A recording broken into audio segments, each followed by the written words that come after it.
This is a Region Sports Desk exclusive. I want to get away.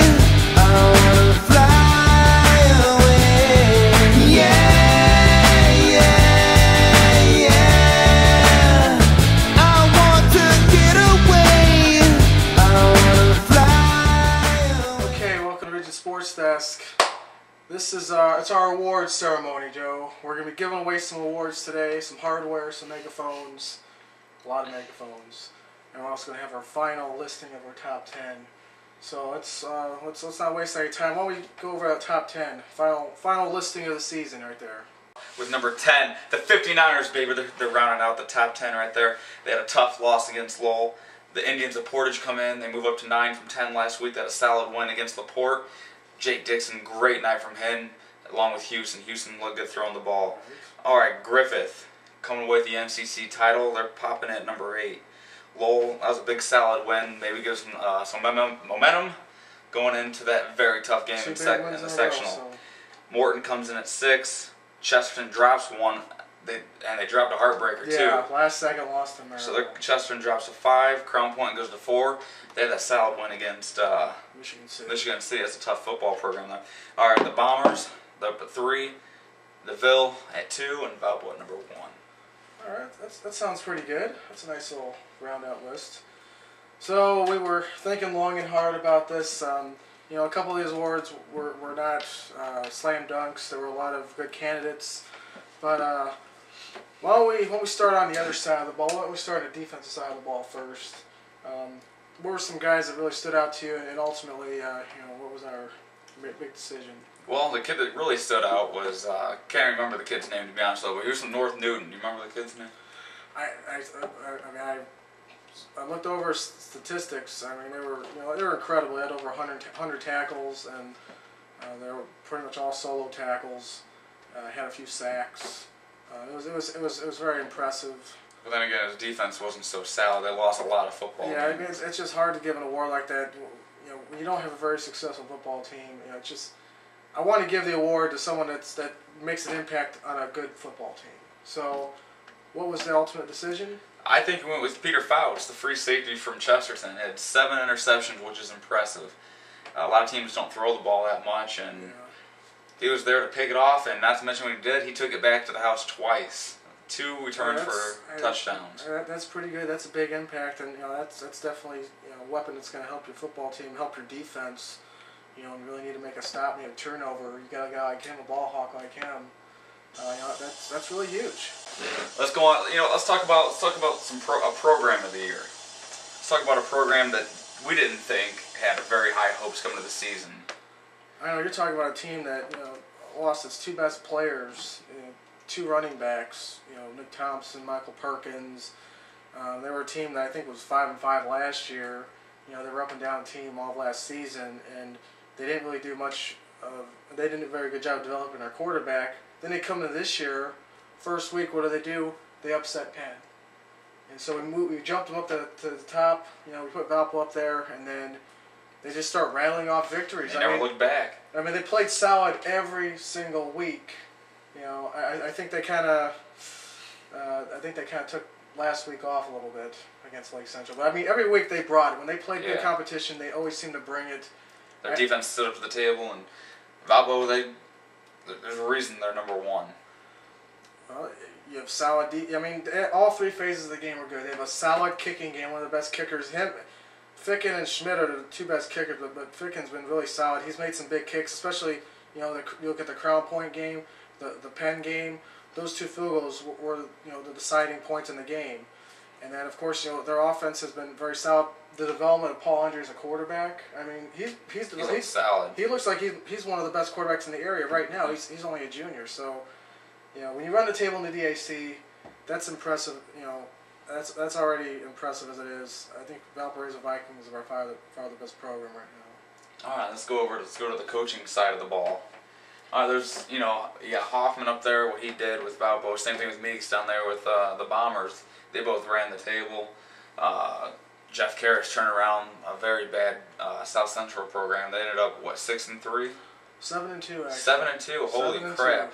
That's a pretty dang good record for a South Central team. Yes, it is. And then, but I think ultimately the coach of the year has to go to a team that lost 3 starting running backs. One of them, which I believe is one of the best players in the area. Right. And so that coach has to be who? Mr. Russ Radke. Yeah, Russ Radke. Right? Yeah, I mean, and there's we're not trying to dog any of these guys. I mean, what Hoffman did has been great. I mean, we could easily give him the award. We could give it to Meeks. I think we expected Rensselaer to have a great season. We could have given it to Karras. He turned around a bad program. But I think for the fact that Griffith was able to win their conference championship with so few players, the fact that they were able to gut out tough victories every week. I mean, that's really impressive. And I think other than the Valpo game, I mean, they were in every game until the end. They could have won. Very impressive. Griffith, you guys deserve it. You guys, played hard the entire season. So, we'll see what you guys can do in the playoffs, see if you can build on that. All right, now we're going to the offense side of the ball here, where all the fireworks happen. Oh, yeah. Now, on this side, we have a lot of, got a lot of good candidates up there. You got Atherton from Crown Point. He really only passing threat they got down there. Latchford, he's a really good, he's a tough running back. I watched him Friday. Then you got Sam O'Shea and Jake Dixon. We're going to have to split the award between them two. What Sam O'Shea did at Wheeler, like you said, only in about 2 or 3 quarters, throwing for 38 touchdown passes all season. Yeah, and I know a lot of people are going to say, oh, wow, they, look at the competition they played and whatnot. And you're right. They didn't play great competition, but I don't care. Any quarterback that could put up those numbers, consistently every single week, that's impressive. He's not playing the whole game. If you just think if they ran this offense the whole game, he'd probably have about 50 or 60 touchdown passes. But he ran for like 8 scores, ran for over 300 yards. I mean, he's a good dual threat guy, and I think one of the best quarterbacks that a lot of people know about him. A lot of people haven't really seen him play. But don't give him any respect because of the competition. But he'll have a chance to really prove himself. Here in a couple of weeks. He's gonna have a chance to prove, just how dominant he can be, and we'll see how far he can carry that wheel. Yeah, definitely can't wait to see that game. But Jake Dixon, he's, from what I've seen, easily, hands down, the best player in the area. He's better than anybody I've seen. I've seen Denzel Pierce. I've seen them all. And Jake Dixon steps out. His explosiveness when he runs the ball, his ball carrying vision.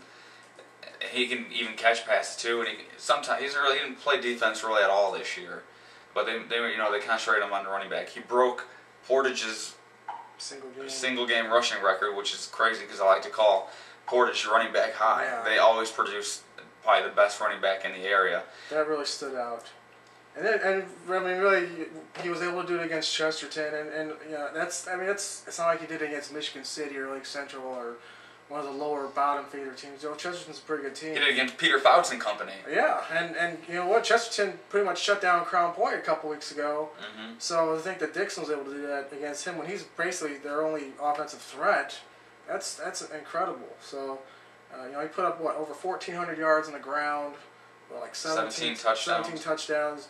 And really, if they had a better quarterback play, he would have had a lot more action. Catching passes as well, because I think he'd easily be probably the best receiver in the area if he was, to switch positions, because he's just that talented. Yeah, that kid's definitely going to be playing on Saturday somewhere. Let's go to the MVP. Now, MVP, this isn't about the best player or who did the best stats or whatever. It's about who's the most important player to your football team. And right there, we got a couple great candidates. We got Cole Midget, we got Blanco from Andrean, Keaton Lyons over there down Rensselaer, and Denzel Pierce, who stepped in this year and decided to play. He played a little free safety for the Pirates. Yeah. Now, JT, who do you think is the MVP? Well, I think it's. As far as this goes, I think it's kind of a slam dunk. I think it has to be Cole Midget. Just the fact that he does it in all 3 phases of the game. Oh, he kicks, punts. He's pretty defense. Much, he's pretty much the only real threat they have offensive. He is the guy. He is Lowell. Midget is Lowell. I've watched him. The last couple of weeks. he's just so explosive. I mean, you know, you give him a little crease. I mean, he's so explosive. He's gone. You know, you can't catch him. You know, defensively, you know, he played corner. We saw in that Morton game. We saw how he impacted that game. He returned an interception for a touchdown. And then right after that, he took the kick return for a touchdown. Yeah, returned a kickoff for a touchdown. So he's just such a dangerous threat in all three phases of the game. And of course, you know, he's the kicker. You know, he's made a few big kicks for them. You know, he's made some kicks that like 35, 36-yard field goals. I mean, you know, he's kicked a few field goals. So he's just been such an important part to that team. You know, I don't think Lowell wins more than 3 games without him on that team. So you know, he's definitely he did a lot more than I expected out of him. And so I think you got to give him that MVP award. Yeah, I have to agree with you. He's Mr. Everything down there. He's, you know, they're the little midgets down there. I think we gave away some pretty good hardware, and you know, we'll see what these guys do. We'll see how they impact their teams in the playoffs. Yeah, can't wait. Sectional starts Friday.